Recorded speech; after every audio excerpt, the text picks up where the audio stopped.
송은재 TV 시작합니다. 여론조사에 관심이 많으시죠? 지금 윤석열 후보가 계속해서 지지율이 하락세를 겪고 있고 안철수 후보의 지지율이 2배, 3배씩 폭등하는 이런 현상에 의해서 또 윤석열 후보가 선대위를 없애고 청년층을 겨냥했다라고 보이는 병사들의 월급을 3배로 올리고 또 여가부를 폐지하고 이런 공약을 내면서 가장 최근에 지난 주말에 일어났던 여론조사 결과는 어떨까? 지금 여론이 어떻게 움직이느냐, 지지율이 어떻게 움직이느냐 굉장히 관심이 높은데, 그러니까 지난 7일과 8일, 지난주 금요일과 토요일입니다. 가장 최근에 이루어진 여론조사 결과입니다. 윤석열 후보가 3주 만에, 그러니까 지난해 연말에 이재명 후보에게 이제 역전을 당하지 않았습니까? 이재명 후보에게 역전을 당한 지 3주 만에 지난 7일과 8일 여론조사에서 이재명 후보를 0.4%포인트, 간발의 차이긴 하지만 이재명 후보를 다시 이겼다, 다시 역전을 했다라는 결과가 나왔습니다. 그러니까 여론조사 전문기관인 여론조사공정에서 조금 전에 발표를 한 겁니다. 지난 7일과 8일이니까 지난주 금토입니다. 사실은 윤석열 후보가 이제 선대위 갈등을 마무리를 짓고 제대로 된 공약을 발표를 하기 시작한 것이 금요일, 토요일부터였습니다. 그러니까 여가부 폐지라든지 그 병사 월급을 올리는 이런 부분에 대해서 그 공약을 발표한 효과가 충분히 지지율에 반영되지 않은, 조금 일부 반영된 결과다. 선대위 갈등을 해결한, 지난 6일 해결했으니까 해결한 그 효과는 충분히 반영이 됐을 것이다. 지난주 금토 여론조사 결과입니다. 전국에 1000명을 대상으로 해서 ARS 조사 결과입니다. 윤석열 36.9, 이재명 36.5, 윤석열 후보가 0.4%포인트 이재명 후보를 제쳤다, 역전했다. 근데 이게 3주 만의 일입니다. 그러니까 지난달 24일, 25일 그 당시에 윤석열 후보의 지지율이 큰 폭으로 하락하면서 이재명 후보에게 역전을 당했습니다. 그러니까 지난달 24일, 25일 여론조사 결과가 이재명 39.1, 윤석열 37.5 이렇게 역전을 당했는데, 물론 0.4%포인트니까 거의 박빙의 승부이긴 하지만 어쨌든 이재명 후보에 다시 역전을 했다라는 게 의미가 있고요.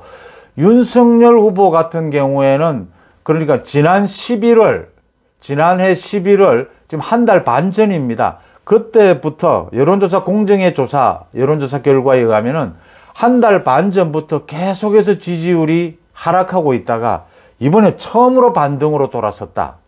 한 달 반 만에 윤석열 후보의 지지율이 처음으로 반등세로 돌아섰다라는 부분이 의미가 있어 보입니다. 그 다음 가장 주목이 되는 안철수 후보입니다. 안철수 후보는 지난주 대비해서 무려 6%포인트 급등하면서 14%를 기록을 했습니다. 심상정 후보는 1.6%. 이 여론조사에 의하면 심상정 후보는 거의 의미가 없어져가는, 이제는 3자 대결 구도, 안철수 후보가 14% 확실한 3위, 3자 구도를 형성을 했다라고 하는 점입니다. 윤석열 후보가 이제 분명하게 반등세를 보이고 있으니까, 그러니까 지난주 금토 여론조사 결과에 윤석열 후보가 이렇게 반등세를 보이고 있으니까 아마 일요일부터 이번 주 들어오게 되면 윤석열 후보의 지지율이 반등세가 뚜렷해질 것이다. 그러면 안철수 후보의 지지율도 영향을 받게 될 것이다. 물론 이재명 후보도 영향을 받게 될 테고요. 그러면 안철수 후보의 지지율이 정체 또는 약간의 상승 아니겠느냐, 이렇게 예상이 되는 대목입니다. 이번 주에 윤석열 후보와 안철수 후보의 지지율 추이, 여기에 따라서 단일화 협상이 좀 일찍 시작이 되느냐 아니면 좀 늦어지느냐, 단일화 협상의 모양도 어떤 형태가 될 것이냐, 이런 부분 큰 가닥이 잡힐 것이다, 이렇게 보입니다. 어쨌든 윤석열 후보의 지지율이 반등세를 나타냈다, 이재명 후보에 다시 소폭이긴 하지만 앞서가기 시작했다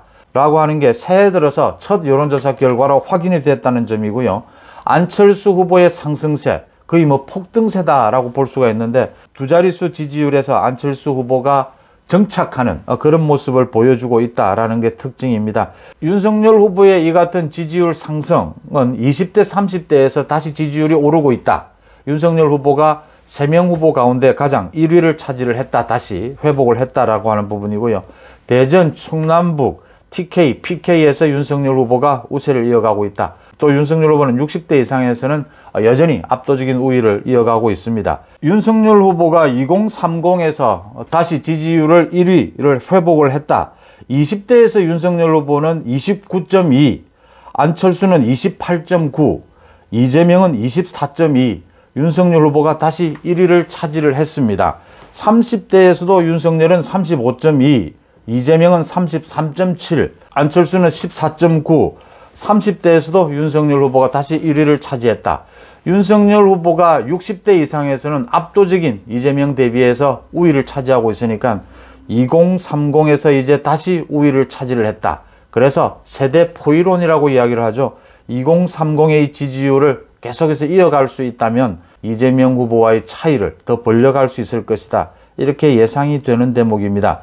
2030 지지율, 이 부분이 윤석열 후보가 가장 신경을 쓴 부분이지 않습니까? 지난주 선대위 갈등에 대해서 마무리를 하면서 그 이준석 대표에 대해서 사실상 이준석 대표가 항복을 한 것이죠. 당내 갈등이 일어나면 그 모든 피해를 윤석열 후보가 직접 입을 수밖에 없기 때문에 어쨌든 갈등은 해결을 해야 된다.